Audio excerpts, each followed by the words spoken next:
So luwagan natin ito ng gusto para madali siya mahatak.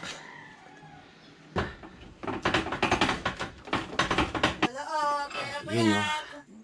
Puro kalawang na. Oh, hindi pa basa. Kalawang na. Kaya pala ganun.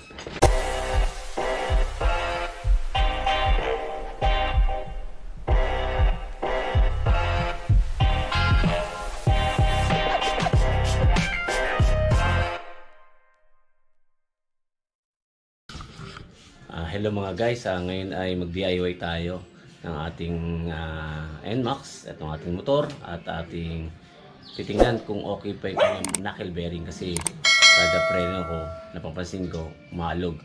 So kailangan mabaklas to. At kung okay pa yung knuckle bearing, hopefully, lilinisan lang na natin. Pero kung hindi na at may sira na, kailangan natin siyang palitan ng bagong knuckle bearing. Okay? So samahan nyo ako at tayo mag-DIY ngayong araw. Salamat.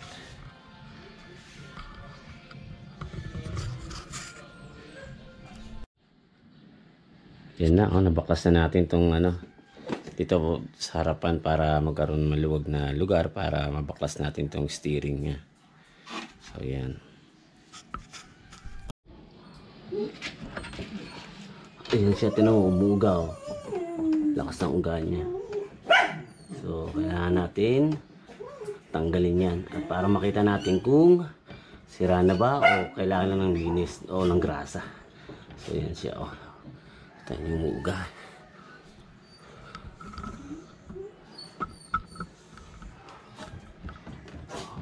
Tutulog na yun, lakas. Okay, tinanggal na rin natin yung gulong para mas madali siya mahatak.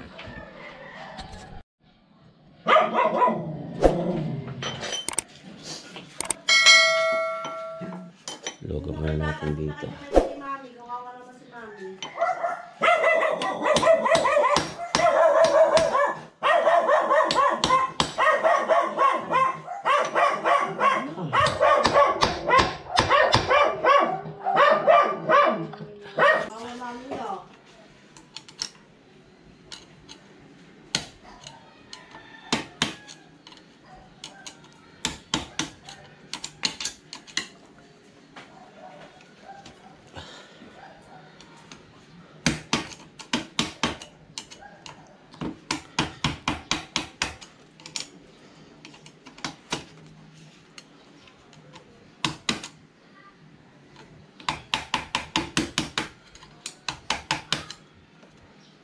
So luwagan natin ito ng gusto para madali siya mahatak.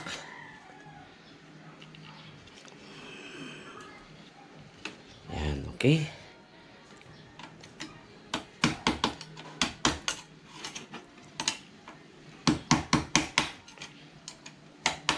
Maluwag na.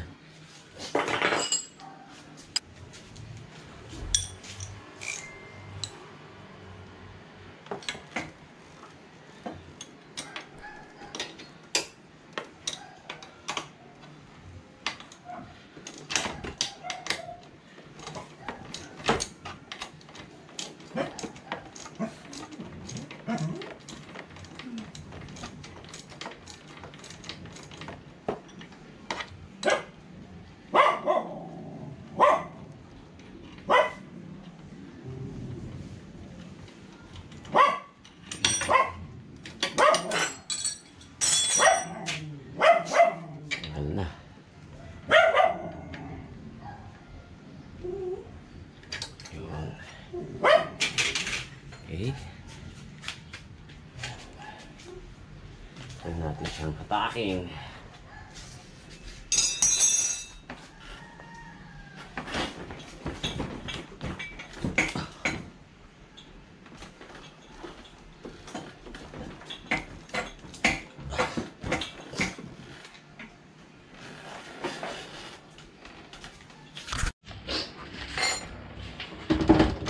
Bago hatakin ng shock, alisin muna ang brake caliper.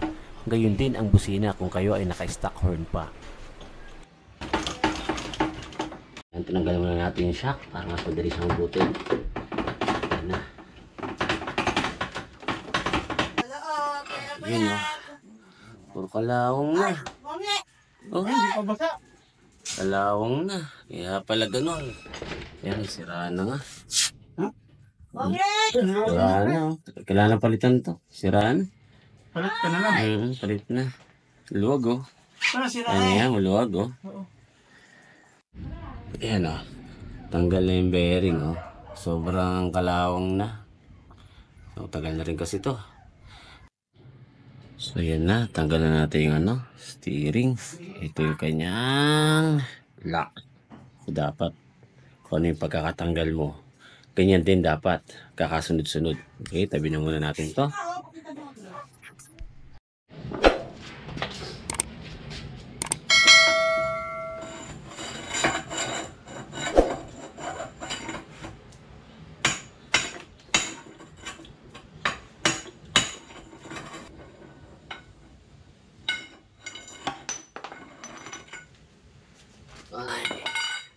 Yan, tanggal din.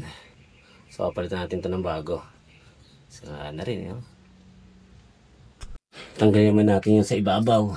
So, dito natin titirahin siya. Okay.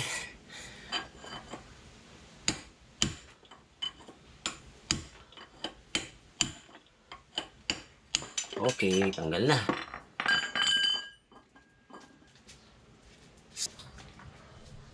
So, yan o. Tanggal na. So, papalitan natin to. Natin anong gusto. Linisin natin.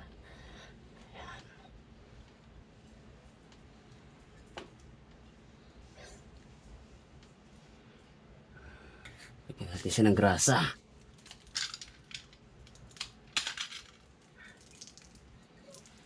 Grasa.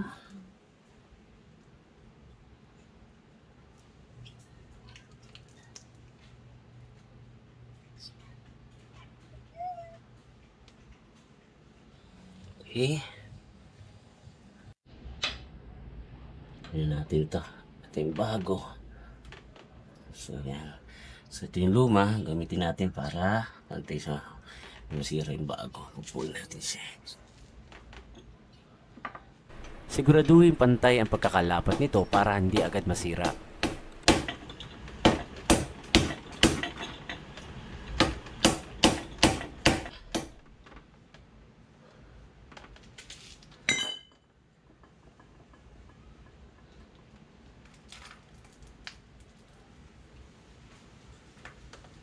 Nakabit na natin tong sa ilalim. So, sa ibabaw naman. Okay. Sa ibabaw naman. So, linisin muna natin.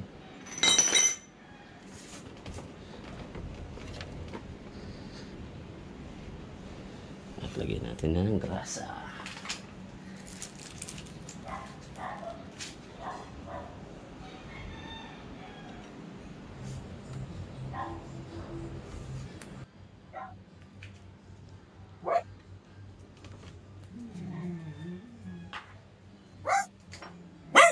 So, ito yung lumang ano, lumang... Gamitin ang lumang cover para ipangsapin habang pinupukpok ito. Siguraduhin din na pantay ang pagkakalapat nito. Pantay.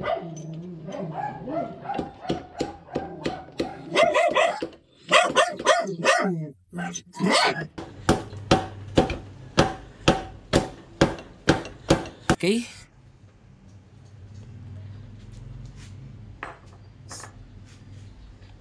Natin yung pantay ha. Okay na. Tingnan natin yung luma. Yan. Okay. Yung luma.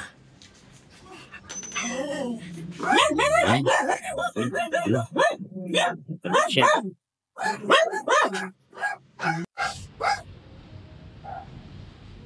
Tatanggal naman natin to dito. Palitan ng bago.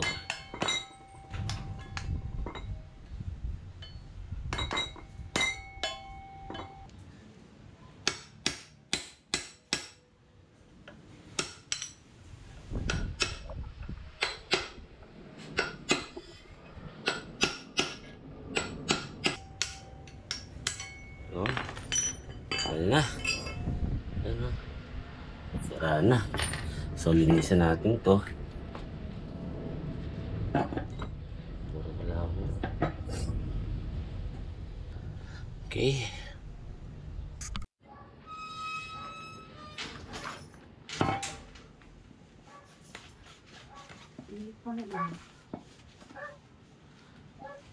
Yan na natin ng konti. Masyadong ano ho.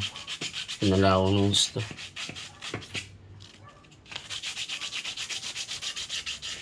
Wala yung ano ng steering. Anong manibela. Huwag yung thread ha. Ano kayo, huwag sa thread. Masira yung thread. Dito lang, sa taas.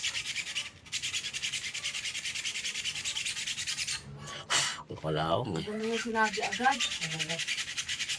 No?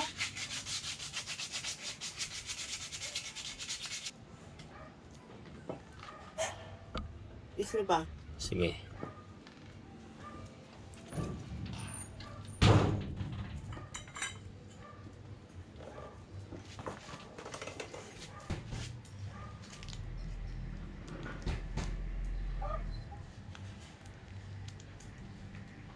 So, dapat lahat malagyan. Siguraduhin malagyan ng grasa ang buong bearing dahil dito nakasalalay ang itatagal ng buhay nito.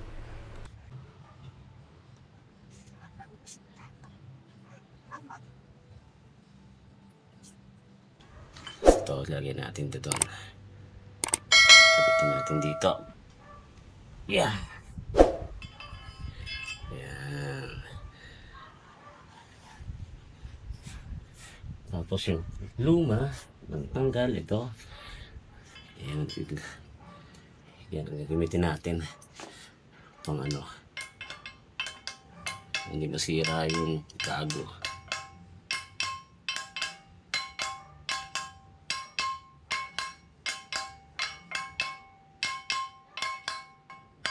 Okay. So, pantay na ba? Tingnan natin kung lahat nakalapat na. Dapat na. So, tanggalin na natin tong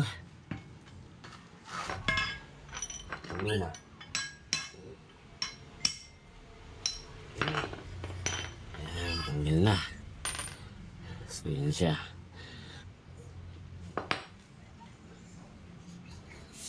Okay, tapos yung bearing. Yan, yung bearing.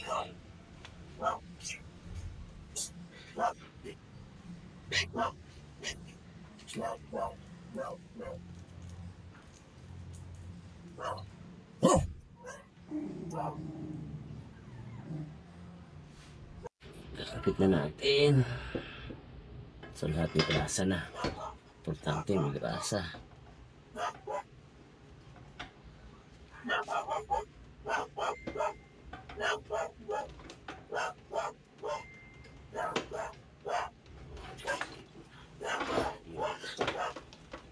Yan. Tapos natin.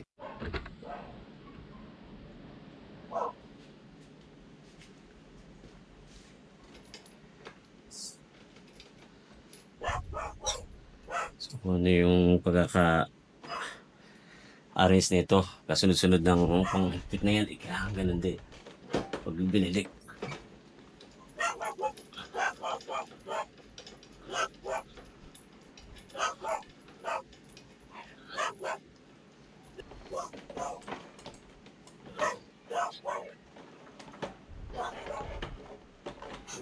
Yun.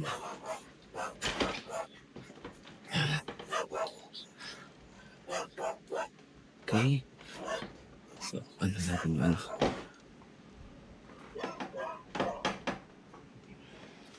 Ipitan natin.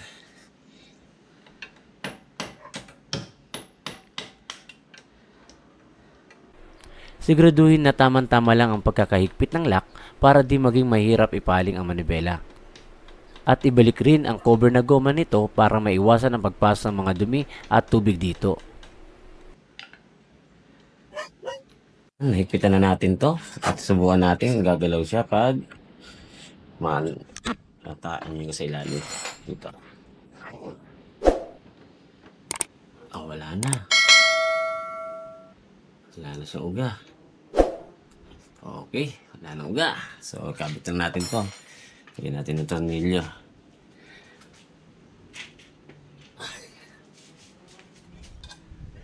Sa sentro lang natin. Yung manibela. Ayan, okay.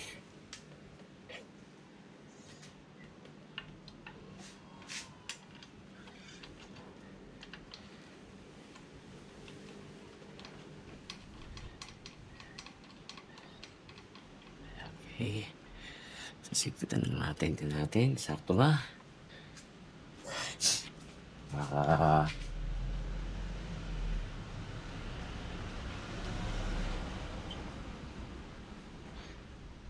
Okay.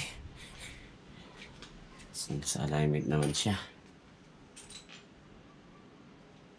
Tingnan natin.